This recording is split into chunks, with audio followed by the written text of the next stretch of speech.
जर तुम्ही पण स्टॉक मार्केटमधून मंथली इन्कम जनरेट करायचा विचार करत असाल तर हा व्हिडिओ तुमच्या खूप जास्त कामाचा आहे.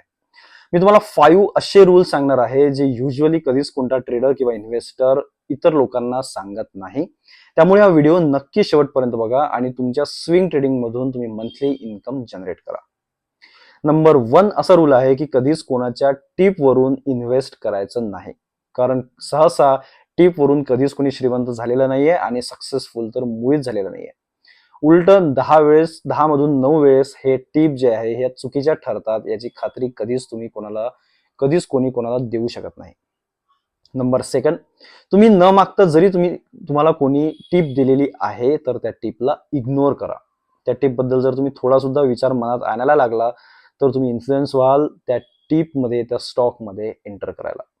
नंबर 3, ऑलरेडी तुम्ही इन्व्हेस्ट केलेला आहे कोणाच्या तरी म्हणण्यावरनं कोणत्या तरी स्टॉक मध्ये.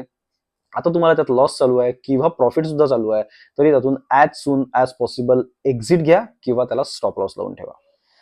नंबर 4, जर तुम्हाला इन्व्हेस्ट करायचं आहे किंवा ट्रेड करायचं आहे तर स्वतः त्या चार्टला आधी स्टडी करा, त्याच्या फंडामेंटल्स स्टडी करा, तुम्हाला जे सोपं वाटत असेल त्याचा स्टडी करून आणि स्वतःच्या लॉजिकनी मग त्यात एंटर करा. आणि नंबर 5 जो सगळ्यात इम्पॉर्टंट आहे, तुम्ही जो कोणता ट्रेड घेतला आहे किंवा इन्व्हेस्टमेंट केलेली आहे त्याला स्टॉप लॉस लावून मग त्यात बसा. या 5 रूल मध्ये जर तुम्ही ट्रेड करत आहात किंवा इन्व्हेस्ट करत आहात तर तुमची इन्व्हेस्टमेंट सेफ आहे. अदरवाईज तुम्ही असं समजा की तुम्ही तुमचे पैसे दुसऱ्याच्या हातात देऊन निवांत बसून आहे आणि ते पैसे सेफ नाही आहेत. That's it.